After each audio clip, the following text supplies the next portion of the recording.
টক ঝাল মিষ্টি আমের আচার। হ্যালো এভরিওয়ান, আসসালামু আলাইকুম। কেমন আছো তোমরা? আমি আল্লাহর রহমতে ভালো আছি। সকালবেলা ঘুম থেকে উঠে দেখি তোমাদের ভাইয়া অনেকগুলো আম পাঠিয়েছে। তো এগুলোকে আমি কেটে ধুয়ে রোদে দিয়ে রেখেছি, বিকালবেলা আচার বানাতে হবে। আসলে ও না আচার দিয়ে ভাত দিয়ে খেতে খুব পছন্দ করে, তার জন্য এখানে আধা কেজি সরিষার তেল দিয়ে দিয়েছি। তেলটা গরম হওয়ার পর আমি পাঁচফোড়নগুলো সবগুলো একসাথে দিয়ে দিয়েছি। পাঁচফোড়ন আর সরিষা বাটা এখানে আছে, আর এই সব কিছু একসাথে গরম করে বাটা দিয়েছি। পাঁচফোড়নটা সবসময় বাটা দেওয়ার চেষ্টা করবেন, সেক্ষেত্রে আচারটাও মজা হয় এবং সুন্দর একটা সুঘ্রাণ হয়। আর যে পাউডার যেটা আছে সেটা দিলে আমার কাছে অতটা ভালো লাগে না, যাই হোক কষ্ট করে বেটে দিলেও খেতে মজা লাগে।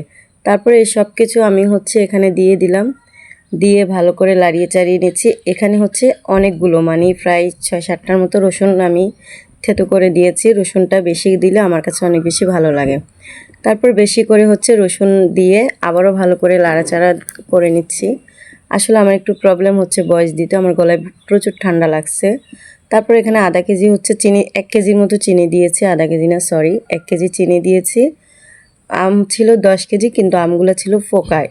আমগুলো পোকা ছিল, এজন্য ফেলে টেলে যা পেয়েছি তা প্রায় 2-2.5 কেজির মতো হবে শুকিয়ে টুকিয়ে শুকানোর পর। এখানে হলুদ 1 চামচ হলুদ দিয়েছি, 2 চামচ হলুদ দিয়েছি, 2 চামচ মরিচের গুঁড়া, লবণ, তারপর চিনি দিয়ে এগুলো সব কিছুকে ভালো করে আমি লাড়িয়ে চাড়িয়ে একটু ভুনা ভুনা করে তারপর এটাতে দিয়ে দিয়েছি আমটা দিয়ে ভালো করে উপরে নিচে করে আমি মশলার মধ্যে আমগুলোকে পুরো ম্যারিনেট করতেছি। কারণ এগুলো যত বেশি আমের মধ্যে মশলাটা যত বেশি ঢুকবে তত বেশি আমটা খেতে মজা লাগবে।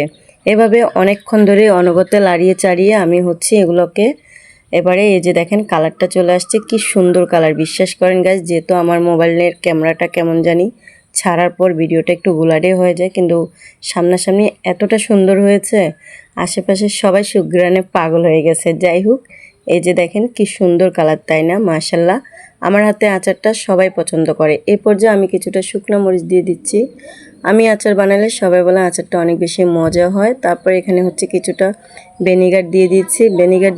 ভিনেগার দেওয়ার পর অনেকক্ষণ ধরে লাড়িয়ে চাড়িয়ে নিচ্ছি। লাড়িয়ে চাড়িয়ে নিতে নিতে আপনার একটা পর্যায়ে দেখবেন সুন্দর একটা গ্রান আসছে, আর আমগুলো একটু হালকা নরম হয়ে গেছে। সেই পর্যায়ে আর বেশি চুলায় আগুন দিতে হবে না। এই যে দেখেন আমার আমগুলোর কালার, মাশাল্লাহ অনেক সুন্দর কালার হয়েছে। যেহেতু আমার মোবাইলে ধরলে না ক্যামেরাটা খুব সুন্দর হয়, কিন্তু ছাড়ার পর একটু গোলাটে হয়ে যায়, কেন জানি না। তারপর দেখেন এই যে কি সুন্দর, আমি আগুনটা নিভিয়ে দিয়েছি। আপনাদেরকে একটু এই আমটা আপনারা 4-5 দিন রোদে দিয়ে প্রায় 2 বছর রাখলেও নষ্ট হবে না। বাসায় যতদিন ইচ্ছে আপনারা সংগ্রহ করতে পারবেন। আমার তো 1 বছরের আম 2-3 বছরও চলে যায়। এই শুধুমাত্র আপনারা কিছুদিন পর পর একটু রোদে দিবেন, রোদে দিয়ে আপনারা বয়মে ঢুকিয়ে রেখে দিবেন, তাহলেই হবে, অনেক দিন থাকবে ভালো। মাশাল্লাহ, আমার একবার আমের আচার বানালে প্রায় আমার আমের আচার রেডি। এই ভিডিওটা আপনাদের কোনো কাজে আসলে প্লিজ একটা শেয়ার করে দিবেন, একটা লাভ একটা রিয়াক্ট দিয়ে দিবেন, আর একটা কমেন্ট করে দিবেন। টাটা।